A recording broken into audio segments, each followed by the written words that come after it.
C'est-à-dire, je suis couchée sur le lit et j'ai l'impression d'avoir deux personnes qui viennent me chercher. Ouais, qui me disent, bah écoute, on va la prendre, on va partir. On va la prendre, on va partir. Et je sens une certaine lourdeur et je sens qu'ils me prennent en fait. Mais la seule chose, c'est-à-dire que je suis lourde et j'ai la vision floue. Je n'arrive pas à les voir, mais je vois leur nez tendu comme ça. Et tout ce que je peux dire, c'est Jésus. Non, je fais que prononcer Jésus, Jésus, Jésus. Et ils disent, mais là, mais ce qu'elle fait là, ça nous arrange pas. Ce qu'elle dit, ça nous arrange pas. Et mais il y a l'autre qui dit, en fait, c'était comme deux hommes. Il y a l'autre qui dit, ben écoute, on va quand même la prendre, on va quand même la prendre, on va partir. Donc, je me réveille le matin parce que je n'avais pas droit à la visite. Il y avait personne. Je me réveille le matin, je dis, mais je vois, il y a personne tout moi. Et là, j'ai ma fièvre qui monte. Donc, ça ne va plus.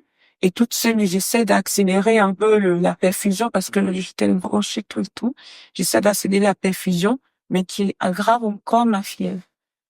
Donc là, heureusement, j'ai mon voisin, là, qui était un Chinois, mais qui avait son interprète. Et à son interprète qui va tout de suite appeler la infirmière pour venir me stabiliser.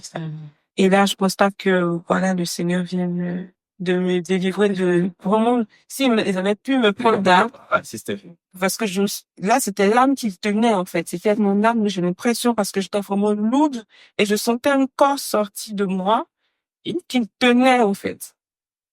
C'était vraiment un vrai. Non, c'est quelque chose. Ça me fait penser à quelque chose que j'avais vu. Mais c'était en rêve. Ça a pris quelqu'un qui l'avait fait. Et je me retrouve en rêve. Je suis entourée, au fait. Derrière moi, il y a des chefs coutumiers. Mais ce sont des personnes âgées, des chefs, des personnes que je connais pas dans la vie. Au fait, je sais pas si vous voyez quand il y a la cérémonie de dot, il y a les deux familles qui se font face. Oui. Donc c'était pas une cérémonie de dot, mais il y avait derrière moi des gens qui étaient habillés en palkita, tout ça. En face de moi, des gens qui, que je connaissais pas non plus. C'était seulement une des dates. C'était pas une cérémonie. Heureusement. Venez te marier là-bas. Non. Et après, on me dit, ceux qui sont habillés derrière moi, en palkita, ils ont placé une balance. Ça m'a fait penser au passage du livre de Daniel où on parle de peser. Le monde spirituel pèse nos âmes. Il y avait une balance. Et ils ont dit, monte sur la balance. Si ton poids est inférieur à ce que eux ils ont, je sais pas ce qu'ils avaient, on te prend. Si c'est supérieur, tu restes. On te prend pas. Je ne comprenais pas. Je te maîtrise, je contrôlais rien, en fait. Donc, on m'a poussé sur la balance. On t'a poussé ses bras, et quand je suis montée sur la balance, c'était écrit, je sais plus un chiffre. Bon, je me souviens plus du chiffre, mais je prends un exemple comme ça, 20 par exemple. Et ils disent 20. Ah, on ne peut pas. Donc, on la laisse. Et ceux d'en face, qui étaient habillés, qui me paraissaient plus sains, en fait. Ils m'ont pris des marchés et des... Et après, dans la prière, qu'est-ce que l'Esprit Saint dit? Il dit, c'était la comptabilité de tout ce que j'ai fait comme sacrifice au fond dans ma vie. Voilà pourquoi les offrandes sont très importantes.